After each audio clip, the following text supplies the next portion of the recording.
खूप छान असा वडापाव इथे दिसत आहे ना. तर पावसाळ्यामध्ये असा गरमागरम वडापाव खाण्याची मजा काही वेगळीच असते. तर रेवतीज फूड कॉर्नरमध्ये तर त्यासाठी इथे मी हिरव्या मिरच्या, लसणाच्या पाकळ्या, अद्रकचे तुकडे आणि कोथिंबीर घेतलेली आहे. तर हे सर्व आपण मिक्सरच्या भांड्यामध्ये काढून घेऊयात. तर सर्वप्रथम आपण हिरव्या मिरच्या काढून घेऊयात. जर तुम्हाला तिखट कमी हवं असेल तर तुम्ही मिरच्यांचं प्रमाण कमीही यूज करू शकता. त्यानंतर लसणाच्या पाकळ्या, अद्रकचे तुकडे आणि कोथिंबीर ॲड करूयात. तर हे पाणी न टाकता आपल्याला मिक्सरला छान असं बारीक करून घ्यायचं आहे. तर तुम्ही बघत असाल खूप छान असं बारीक झालेलं आहे. त्यानंतर इथे मी कढईमध्ये 1 चमचा तेल गरम करण्यासाठी ठेवलेलं होतं. तर तेल जास्त यूज करण्याची गरज नाही. तर 1 चमचा तेल भाजीसाठी पुरेसा आहे. त्यानंतर आपण तेल गरम झाल्यानंतर त्यामध्ये 1 छोटा चमचा जिरं, 1 छोटा चमचा मोहरी आणि कढीपत्ता ॲड करूयात. तर कढीपत्ता जरा जास्त प्रमाणात यूज करायचा, जेणेकरून मस्त असा फ्लेवर उतरतो त्याचा तेलामध्ये आणि खूप छान असा लागतो वडापाव खाण्यासाठी. त्यानंतर आपण ह्याच्यामध्ये हिरवी मिरची, लसूण, अद्रक आणि कोथिंबीर मिक्सरला बारीक करून घेतलेली होती तीही या तेलामध्ये ॲड करूयात आणि 1 मिनिट छान अशी परतून घेऊयात, म्हणजे जो अद्रक आणि लसूणचा कच्चेपणा आहे तो निघून जाईल. त्यानंतर ह्याच्यामध्ये 1 चमचा हळद आणि तीही छान अशी या तेलामध्ये परतून घेऊयात.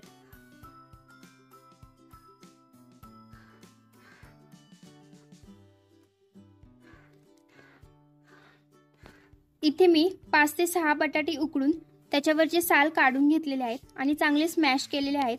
तेही आपण या कढईमध्ये ॲड करूयात. त्यानंतर वरतून चवीनुसार मीठ आणि हेही आपण छान असे मिक्स करून घेऊयात, म्हणजे जी हिरवी मिरचीची जी पेस्ट आहे आणि जे मीठ आहे ते बटाट्याच्या भाजीला सर्व बाजूनी छान असं लागायला हवं, म्हणून चांगलं मिक्स करून घेऊयात. आणि पूर्ण बटाटा चांगला स्मॅश करायचा, म्हणजे खूप छान असे लागतात वडापाव खाण्यासाठी. तर अशा प्रकारे आपली बटाट्याची भाजी इथे तयार झालेली आहे. ती आता एका प्लेटमध्ये काढून घेऊयात.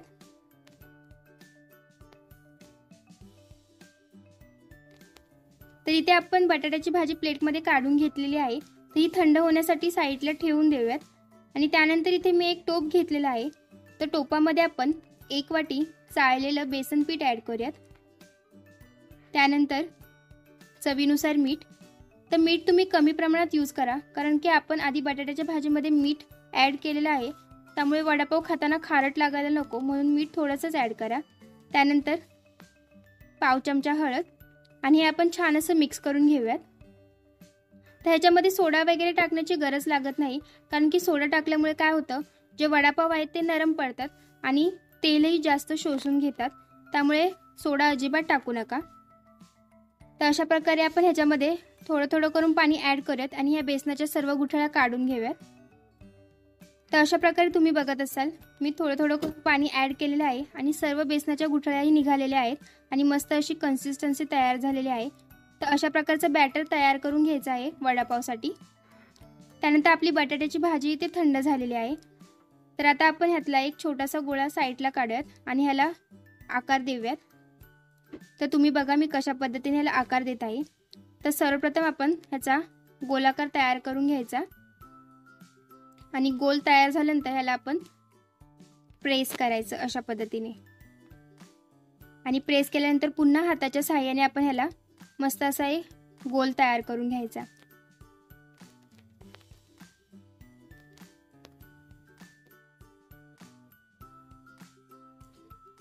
तर अशा प्रकारे आपण जो आकार तयार करून घेतलेला आहे बटाट्याच्या भाजीचा, तो ह्या बेसनाच्या बॅटरमध्ये डीप करून घ्यायचा.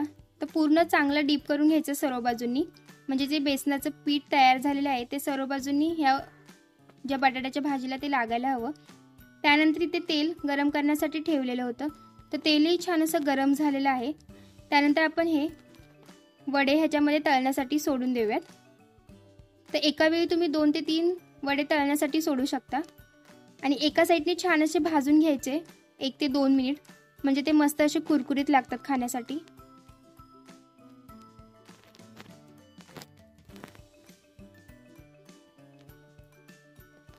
तर एका साईडने छान असे तळून घेतलेले आहेत आणि तुम्ही बघत असाल मस्त असा कलर आलेला आहे, गोल्डन ब्राऊन असा. तर दुसऱ्या साईडने आपण अशाच पद्धतीने तळून घेऊयात. तर तुम्ही बघत असाल मस्त असा कलर आलेला आहे गोल्डन ब्राऊन असा आपल्या वड्याला आणि चांगले तळून घेतलेले आहेत. तर आता आपण साईडला ठेवून देऊयात. त्यानंतर आपण जे बेसनाचं बॅटर तयार केलेलं आहे ते तुम्ही झारा जो असतो त्याच्या सहाय्याने किंवा हाताच्या सहाय्याने अशा प्रकारे तुम्ही वरतून टाकून घेऊ शकता. आणि आपल्याला त्याचा चुरा घ्यायचा आहे आणि तो चुरा आपण तयार केलेला आहे तोही छान असा तेलामध्ये तळून घेऊयात पूर्ण असा गोल्डन ब्राऊन कलर येईपर्यंत. तर अशा प्रकारे मस्त असा कलर आलेला आहे. तर आपण हा सर्व चुरा काढून घेऊयात एका मिक्सरच्या भांड्यामध्ये. तर सर्व चुरा आपण काढून घेतल्यानंतर ह्याच्यामध्ये आपण लसणाच्या पाकळ्या ॲड करूयात. तर लसणाचे जे वरचे साल असतात ते काढायचे नाही, तसेच आपण लसणाच्या पाकळ्या ॲड करणार आहोत. त्यानंतर सुकं खोबरं आणि चवीनुसार मीठ आणि सुक्या खोबऱ्याचा यूज करायचा कारण त्यामुळे चटणी खूप छान अशी लागते खाण्यासाठी. आणि 1 चमचा लाल तिखट आणि हे सर्व आपण मिक्सरला छान असं बारीक करून घेऊयात. तर अशा प्रकारे आपली चटणी इथे तयार झालेली आहे आणि आपले वडेही इथे तयार झालेले आहेत. आणि इथे एक पाव घेतलेला आहे तो अशा पद्धतीने आपण मधून कट करून घेतलेला आहे. त्यावर ही सर्व चटणी टाकून घेऊयात. जर तुम्हाला आजची ही वडापावची रेसिपी आवडली असेल तर नक्की लाईक, शेअर आणि सबस्क्राईब करायला विसरू नका. आणि तुम्हीही घरी नक्की ट्राय करा आणि कमेंटमध्ये कळवा की कसा वाटला ते आजचा वडापावची रेसिपी. तर अशा प्रकारे सर्व चटणी आपण या पावावर अशा पद्धतीने सर्व बाजूनी पसरवून घेऊयात आणि वडा ठेवूयात. तर अशा प्रकारे आपला वडापाव इथे तयार झालेला आहे. आणि त्यानंतर ह्याच्याबरोबर खाण्यासाठी हिरवी मिरची. तर आजची रेसिपी पाहिल्याबद्दल थँक्यू.